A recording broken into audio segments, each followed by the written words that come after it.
שמי ורה משה. שמי זהבה כהן. אני אלון נחמיאס. קוראים לי רותם עזר. אני פלג סוויד. אני נדב כהן, בן 24 מירושלים. אני שורד של פסטיבל הנובה. ניצלתי עם כמה חברים, לצערי גם איבדתי חלק מהם. שניים מהם היו שניים מהחברים הכי טובים שקיבלתי בדרום אמריקה, בטיול לפני שנה. רז בוקובזה, אחד מהם, והשנייה היא שקט חבני. אני אמא של עדן דוד משה. איבדתי את בני במסיבה בנובה ב7 לאוקטובר.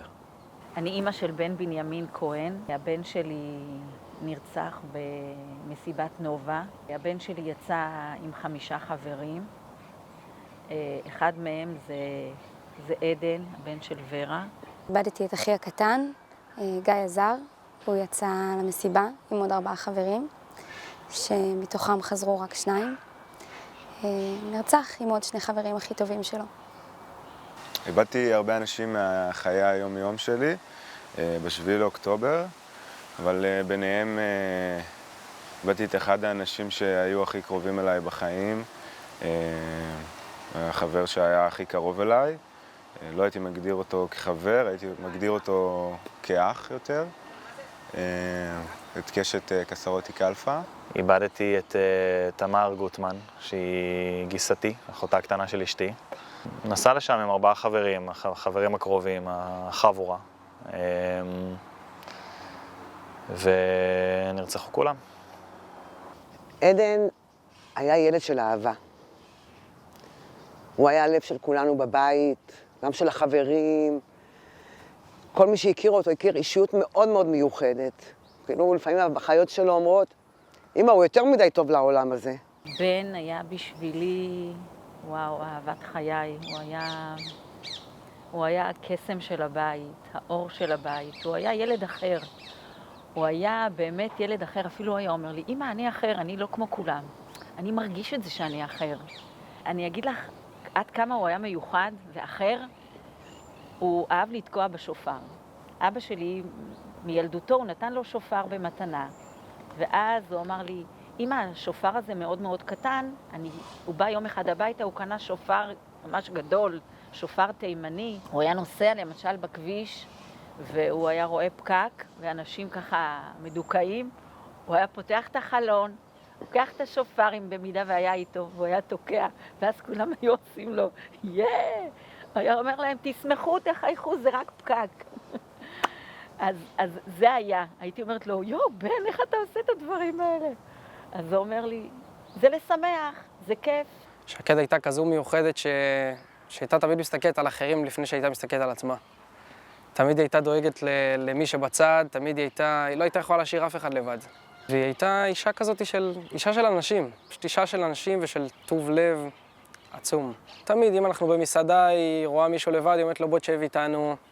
ואם אנחנו בהוסטל יושבים לפני איזה מסיבה, היא רואה מישהו בצד, בוא תצא איתנו, בוא תשתה איתנו, בוא תשב. משכינה שלום ומקרבת ומזכירה שהכל שטויות ואנחנו משפחה וחברים ולא צריך לעשות סיפור מכל דבר. כל הזמן דואגת לסביבה שלה וכל הזמן דואגת שכולם בסדר. רז היה הבן אדם הכי שמח ואופטימי שהכרתי.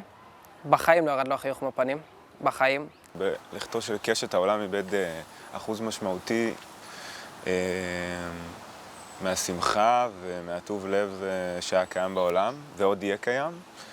כי קשת היה בן אדם כזה שהוא, בכל מקום שהוא היה פוגע, הוא היה דואג או נוחת, הוא היה דואג שסביבו כולם פשוט יספגו מהשמחה, מהטוב הזה, אני עד לזה, כאילו, אתה מסתובב עם קשת בפסטיבל בחול, זה אם לא מאות אנשים שמושפעים מהאנרגיה שלו ומקבלים את כל הטוב הזה. וזה לוקח אותם לכל החיים, ואז הם הולכים למקום אחר,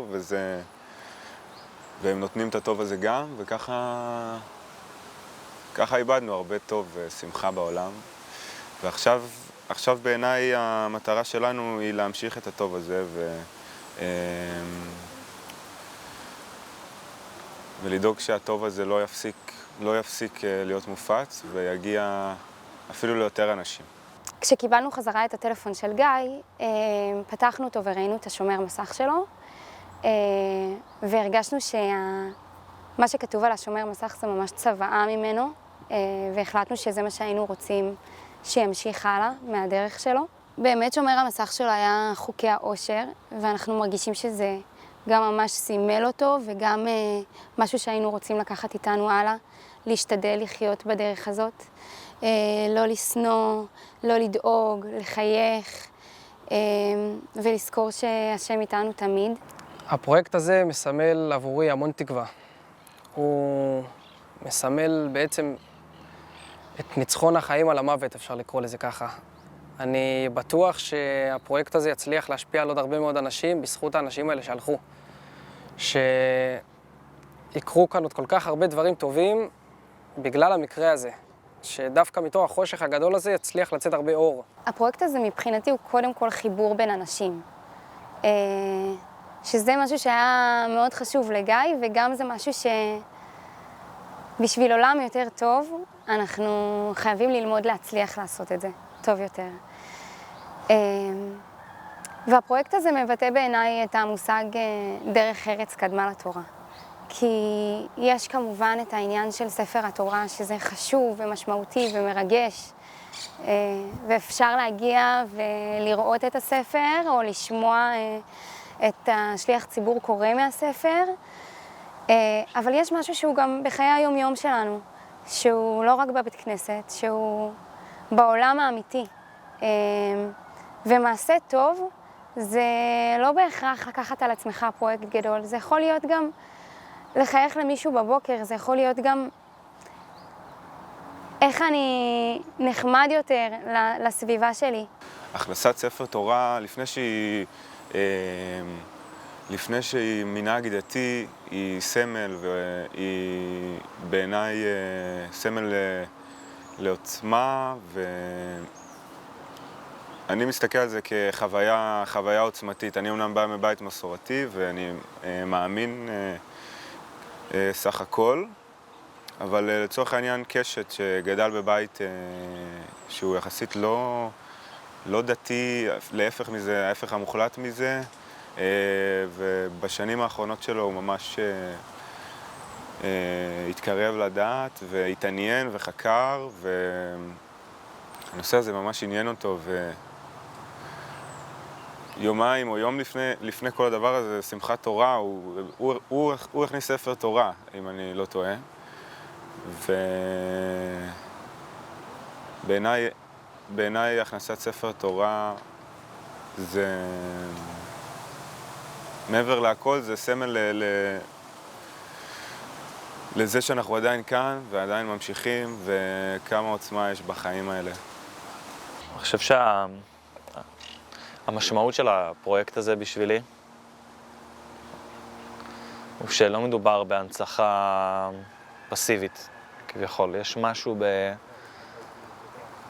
בלקחת יוזמה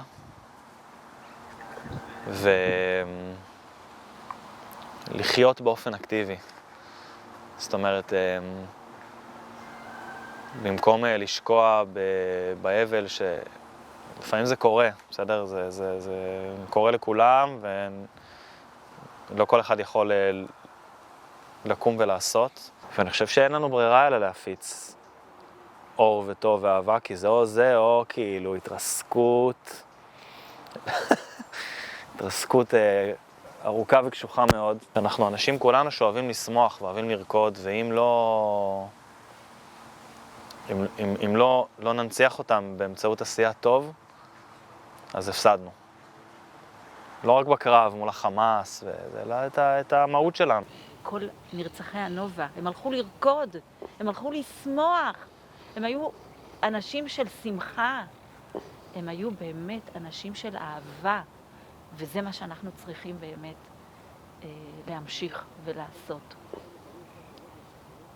אני אומרת, שלח לכמך ואתה תקבל, ואנחנו נמשיך לשלוח. הייתי רוצה לבקש מכל מי שהכיר את קשת, או מכל מי שהכיר מישהו שהיה קרוב לליבו, שלא ישקע לזה וינציח אותו, ושההנצחה שלו תעזור לו להתמודד עם כל העוול הכבד הזה. וביחד ננצח, חבר'ה.